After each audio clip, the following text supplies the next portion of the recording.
go hand in hand. They are expressed most powerfully by the work of the Police Athletic League. That work couldn't happen in neighborhoods all over the city if it weren't for all of you.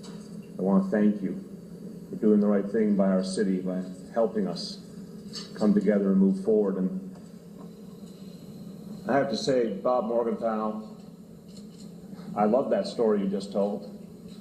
I love that you kept that quarter for that young girl. You're an honest and good man, and it epitomizes a life that you have given in service for this city, for the rule of law, for the healing of people, your service to your nation in World War II.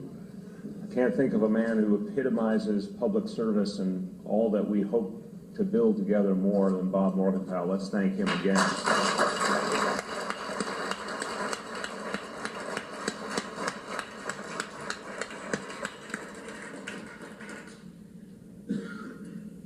I want to talk about this organization and some of the people here, but I have to first talk about what's going through our hearts right now, what we're all feeling, but no one is feeling it more than two families today. Commissioner Bratton and I just came from visiting the family of Officer Ramos and then the family of Officer Liu.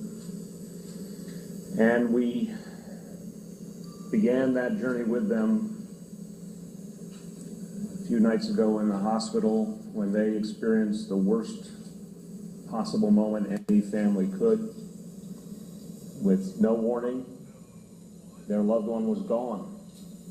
Their father, their husband, their son, their brother. Just one moment and then they were gone. And Commissioner Bratton has gone on this mission many times to console families. It's newer in my life, but I can tell you it's one of the most difficult elements of the jobs we do is to try and help these families that have suffered so wrongly, to try and help them in that moment and to let them know we will be with them every moment thereafter. Something this city believes in, it's something the NYPD believes in, that these families are now our family, and we will stand by them. They're suffering. They're suffering an unspeakable pain right now. It's impressive when somehow people can put on a brave face. But in the conversations we had, you can tell there's a lot of fear what the future will hold. And we let them know that we would be there for them, that people such as the good people in this room would be there for them, that we would never forget them. We would certainly never forget the sacrifice of Officer Ramos and Officer Liu, who stood for all that is good in this society. And we have to understand the attack on them was an attack on all of us. It was an attack on our democracy. It was an attack on our values. It was an attack on every single New Yorker. And we have to see it as such.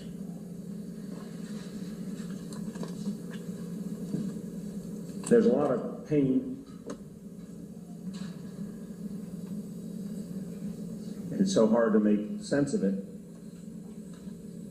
Now, one deeply troubled, violent individual could do this to these good families.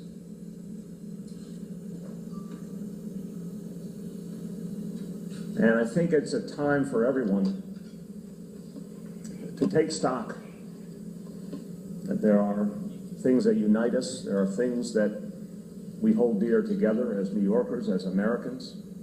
We all see the world through the prism of our own families. It's time for people to take stock of this moment. Our first obligation is to respect these families in mourning. Our first obligation is to stand by them in every way we can. And I call upon everyone to focus on these families in these next days, which so painfully are also a time that we usually think of as one of the high points of the year, a moment of celebration, a moment of faith, a moment of goodness, that they're so deeply scarred by this tragedy. But in these days, we still have to find that goodness. So I think it's important that regardless of people's viewpoints, that everyone recognize it's a time to step back, just focus on these families. I think it's a time for everyone to put aside political debates, put aside protests, put aside all of the things that we will talk about in due time. But in the coming days, two families prepare for funerals. Two families try to think about how to piece their lives back together. That should be our only concern. How do we support them?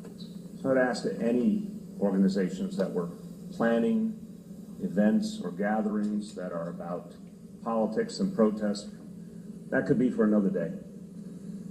Let's accompany these families on their difficult journey. Let's see them through the funerals.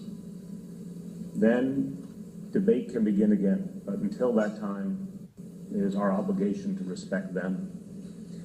And let's see this attack as not only on all of us as citizens, it's an attack on all police, and the family of the NYPD is feeling this deeply, not just their comrades in arms, and two officers in the 84 precinct, but beyond, every member of the NYPD, every retired member of the NYPD are feeling this so personally, so deeply. Let's respect the family of the NYPD as they go through their mourning, and take a moment when you see a police officer to thank them, to console them, because it is personal for them. Take a moment to console them as you would one of the members of the families of Officer Ramos and Officer Luke.